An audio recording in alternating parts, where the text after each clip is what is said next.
धर्म सुधार आंदोलन के भाग 2 के अंतर्गत हम धर्म सुधार आंदोलन के महत्व, परिणाम, प्रभाव के बारे में चर्चा करेंगे। मैं शिव कुमार मिश्रा, सह आचार्य इतिहास। धर्म सुधार आंदोलन के परिणामों में सबसे पहला महत्वपूर्ण परिणाम था जो धार्मिक परिणाम हुआ उसमें ईसाई धर्म में विभाजन हो गया।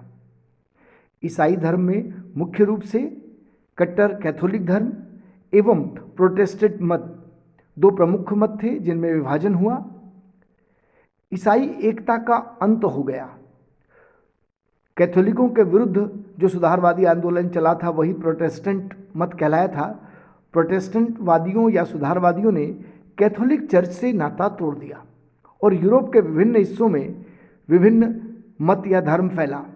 जैसे पूर्वी यूरोप में यूनान, बाल्कन, प्रायद्वीप आदि में ऑर्थोडॉक्स चर्च के अनुयायी थे, जबकि पश्चिमी यूरोप में कैथोलिक मत का प्रभुत्व रहा। इसी प्रकार प्रोटेस्टेंट मत वाले उत्तर व मध्य जर्मनी, उत्तरी Netherland, Switzerland, Sweden, Denmark, Norway, England आदि में प्रमुख रूप से थे। इन क्षेत्रों में प्रोटेस्टेंट मत फैला। प्रोटेस्टेंट मत में भी विभाजन हुआ, इसकी भी विभिन्न शाखाएं बनी। ये सुधारवादी जो प्रोटेस्टेंट मत था वह भी लूथरवादी, काल्विनवाद और एंग्लिकनवाद आदि शाखाओं में बट गया। इस प्रकार हम देखते हैं कि ईसाई एकता का अंत हुआ, कैथोलिक चर्च एवं पोप की सार्वभौमिकता भी समाप्त हुई। दूसरा, कैथोलिक मत में सुधार।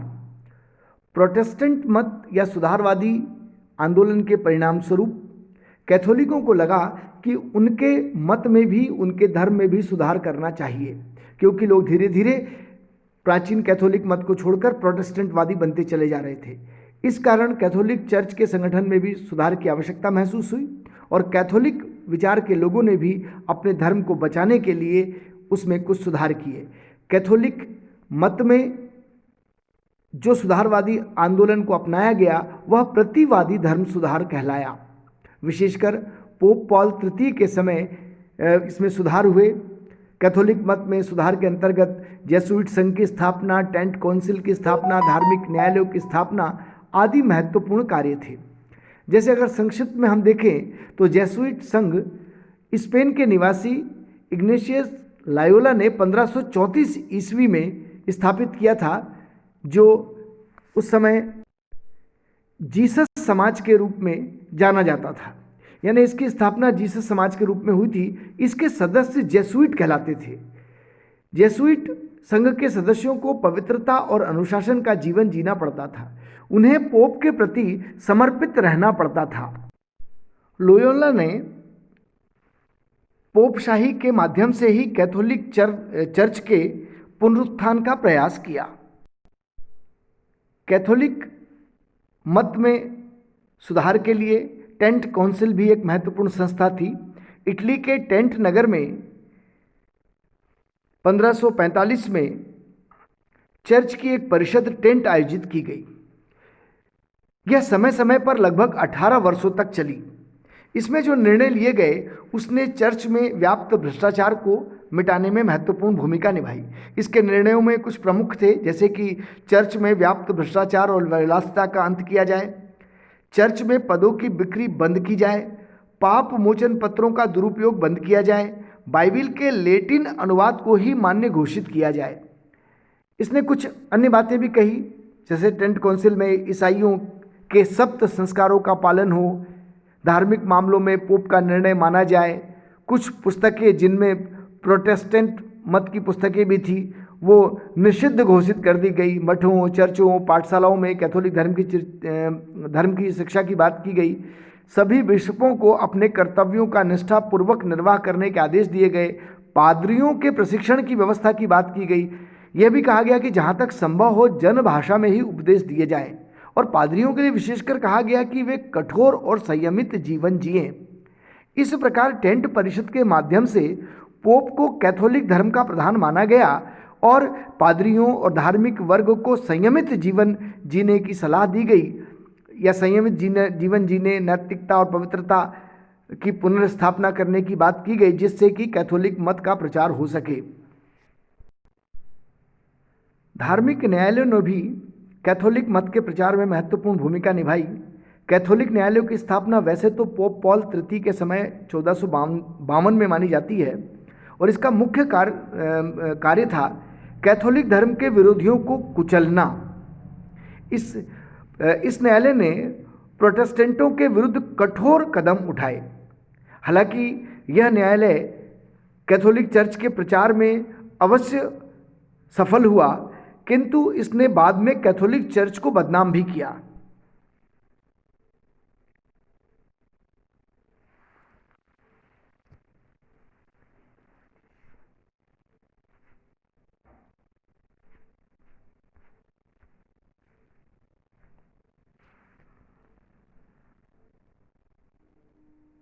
हम देखते हैं कि धार्मिक सुधार आंदोलन के परिणाम स्वरूप धार्मिक संघर्ष का जन्म हुआ।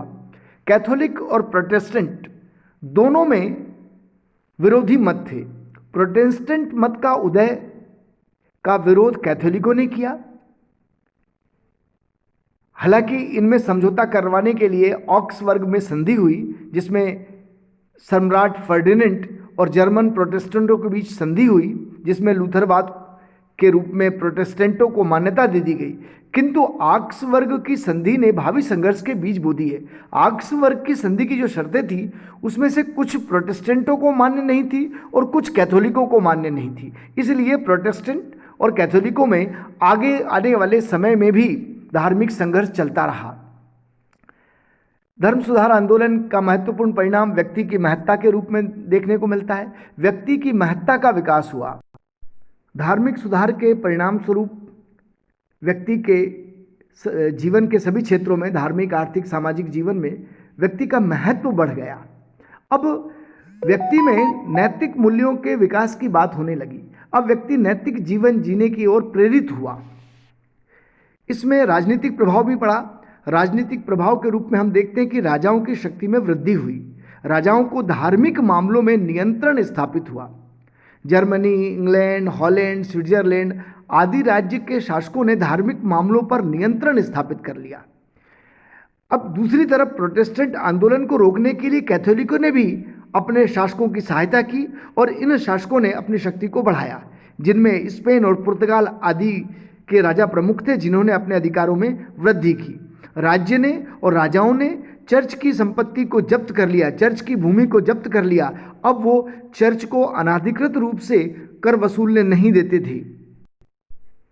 जब चर्च की प्रभुसत्ता में कमी आई, तब राज्य की प्रभुसत्ता बढ़ी और राज्य की प्रभुसत्ता ने राष्ट्रीयता की भावना का विकास किया। हम देखते हैं कि धर्म सुधार का आर्थिक प्रभाव भी पड़ा। चर्च से छीनी हुई संपत्ति का उपयोग व्यापार और उद्योग की उन्नति में हुआ। चर्च यह मानता था कि ब्याज एवं मुनाफा कमाना उचित नहीं है, ब्याज और मुनाफा कमाने को उचित नहीं मानता था। किंतु धर्म सुधार आंदोलन के परिणाम स्वरूप जब ब्याज एवं मुनाफा कमाने को उचित माना जाने लगा, तो इसका परिणाम ये निकला कि व्यापारियों को लाभ हुआ, व्यापार और उद्योग का विकास हुआ। पूंजीवाद ने जब मध्यम वर्ग या पूंजीपति वर्ग का निर्माण हुआ, तो आर्थिक समृद्धि भी आई। पूंजीवाद से वाणिज्यवाद एवं औद्योगिकीकरण की पृष्ठभूमि भी तैयार हुई। हालांकि चर्च के जब अधिकारों में कमी हुई और चर्च अब कृषकों से लाभ नहीं कमा पा रहे थे, किंतु आगे चलकर हम देखते हैं कि राजाओं की निरंकुशता और पूंजीपतियों की कठोरता के कारण आगे चलकर कृषकों को नुकसान भी हुआ।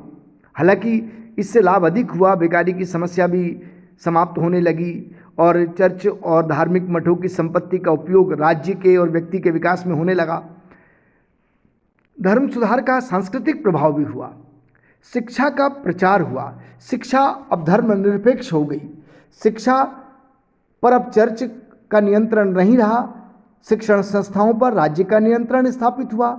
यहाँ अब स्वतंत्र चिंतन होने लगा। बड़े बड़े स्कूल और विश्वविद्यालयों की स्थापना हुई, जहाँ भूगोल, गणित आदि विषय पढ़ाए जाने लगे। जन भाषाओं का विकास हुआ। लोक भाषाओं में धार्मिक ग्रंथों का अनुवाद हुआ। बाइबिल का जर्मन, फ्रेंच, अंग्रेजी आदि कई भाषाओं में अनुवाद हुआ और जन सामान्य को बाइबिल की मूल बातों का बातों की जानकारी प्राप्त हुई। व्यापारिक वृद्धि ने जब नगरों का विकास किया तो नगरों में मध्यम वर्ग का विकास हुआ और मध्यम वर्ग ने कला और संस्कृति के विकास में महत्वपूर्ण भूमिका निभाई।